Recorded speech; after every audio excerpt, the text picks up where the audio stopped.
G'day everyone. Take no notice of the noisy fucking neighbours deciding to change their iron roof at 8:30 in the morning, but that's what they do. Noisy bastards. Anyway, a little update for yous on Ashton Storey. I had a phone call from the inspector. He first off said that he would like me to send him all of the raw footage, giving me the impression that he's actually going to do something and take it further. Otherwise, why would they need the raw footage? But then he rings me up instead. He doesn't need me to send him the raw footage anymore, and he's decided after talking to Ashton that all's well with the world. Ashton's going to go and re-register as a car salesman, proving that he's selling cars, but that doesn't matter. He doesn't address the window card part or anything like that, and in fact he kind of takes it as Ashton's just a private person selling cars. He stipulates the 6 cars. If you sell 7 cars in 1 year, you're considered a motor vehicle dealer and therefore have to be registered. He goes through all of this shit, but at the end of the day, the complaint, the information I supplied, seems to have gone nowhere. The MBIE, Ministry of Business and Economic Development, or whatever the hell they want to call themselves, motor vehicle registrars, what's the point? You know, he brings up that Ashton's father, there's no record of him being banned. Well, that's because your records only go back 5 years. Ashton's father was banned almost 20 years ago. So that's the reason you can't find it when you go looking him up. However, I thought you guys would all be interested.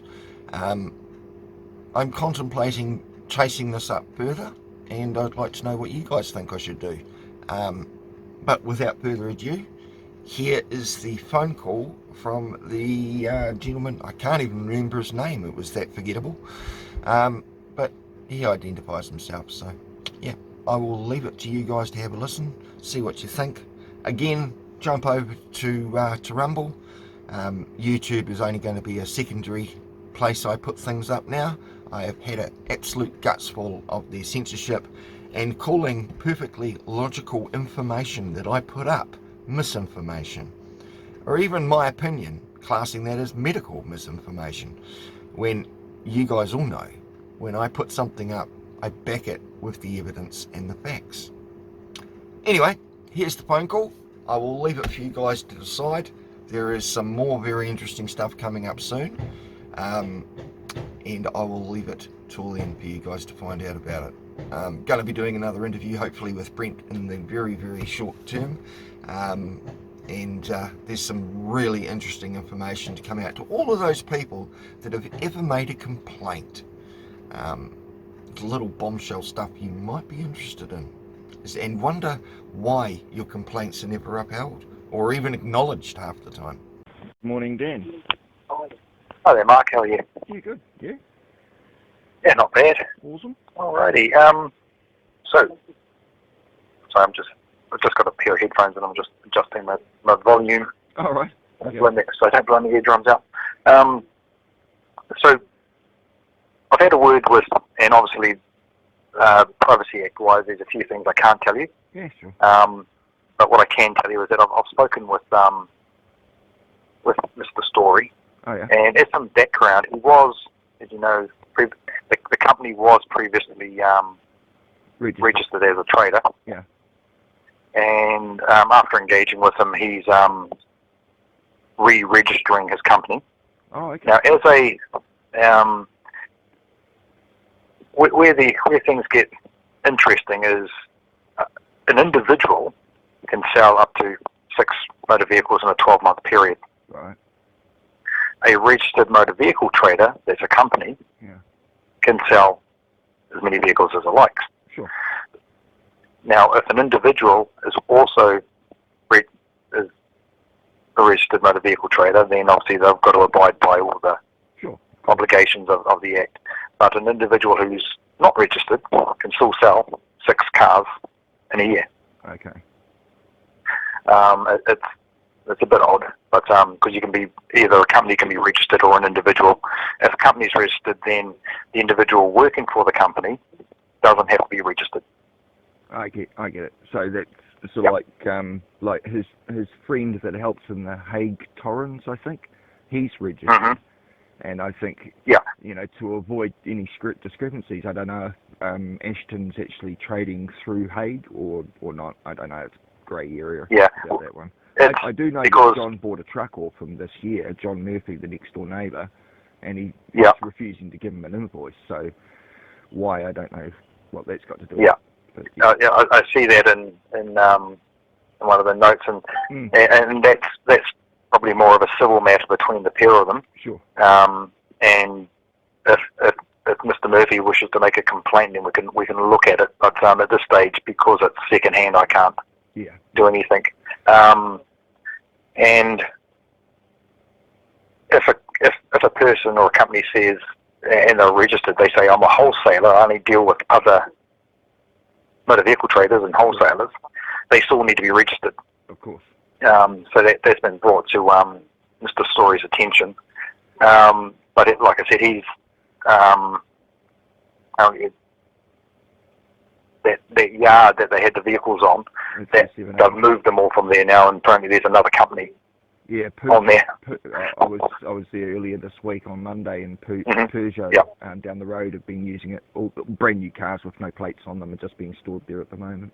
Stored there, yeah.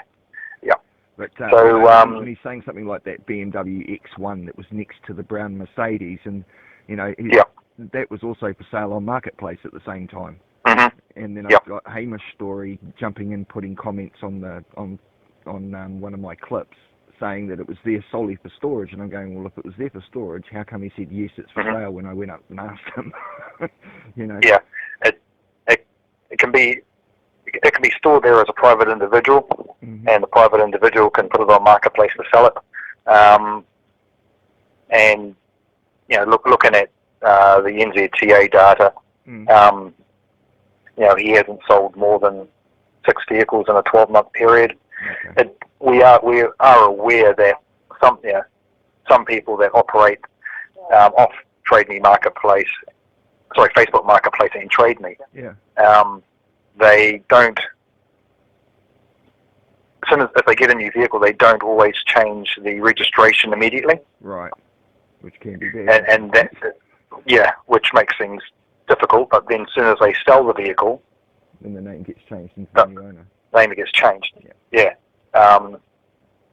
Proving that, you know, it's relatively simple, but that's administered by the NZTA, not us. Sure.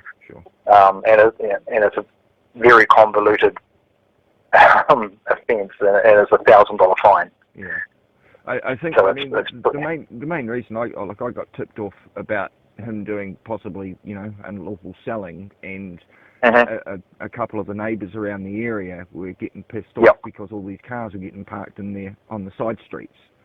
And exactly. Yeah, so I had about half a dozen of his cars pointed out to me as I was driving around there with John. He goes, "Oh, that's his. And I'm going, well," and you know, he's of the opinion if they have to pay exorbitant blimmin' rates to sell cars there, then so should he, and do it properly and legally. Yeah. That way everyone's covered. Exactly. CGA. So. Yeah. So I mean, the parking, the lawful parking of cars on the road. Yeah. You know, that's not an issue, unfortunately. No. So he's pretty well engaged with me. So as long as something's getting sorted and he's re-registering, and you know, you're happy. At the end of the day, it's up to you. You're the investigator. I'm just someone that brings it to your attention. You know. Yeah. No, and it's good because, you know, without this getting brought to our attention, you know, obviously we don't know.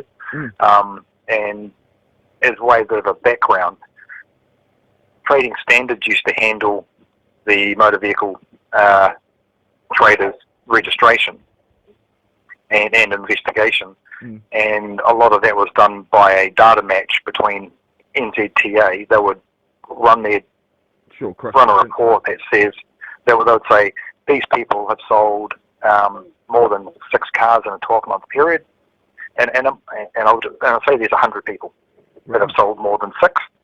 I mean, there's only a pluck number.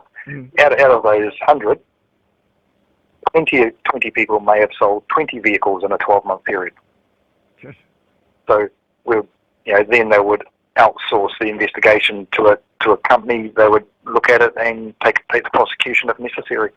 So what happens if I sell 7 cars in a year? Do I get done for that in some way? I'm just curious.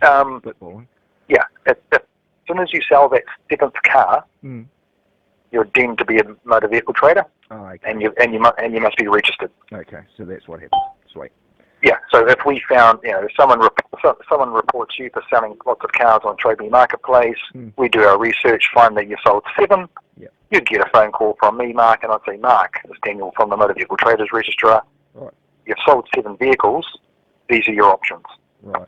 Yeah, go and register or give one of them back. Yeah, or, well, unfortunately you can't quite do that, but, sure. And the way the registrar wants to run the program is, we want people to be compliant. Sure. And we give them the option, and only in the cases where someone is selling a lot. Sure. And we make a case by case decision, or if the person's a banned person.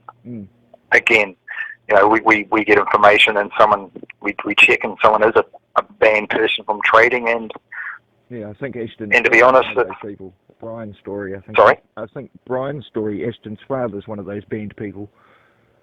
Yeah, I saw that on your clip, but I couldn't see him on the register.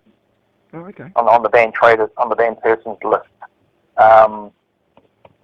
Okay. I'm just reloading it now. Yeah, there's no one named Brian on the list. Okay. And if I go down to the yeses. Yeah, because I went through the banned traders list online because it's there and available, and I couldn't see it either. So go back and find out exactly where that came from. Chase up some story and put a correction up on the clip if I have to. Yeah. Obviously that's something you don't want to run afoul of. No.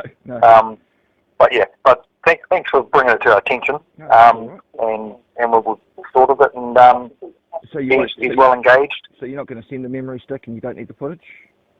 No, that's the other thing. Yeah, thanks. And that's all good.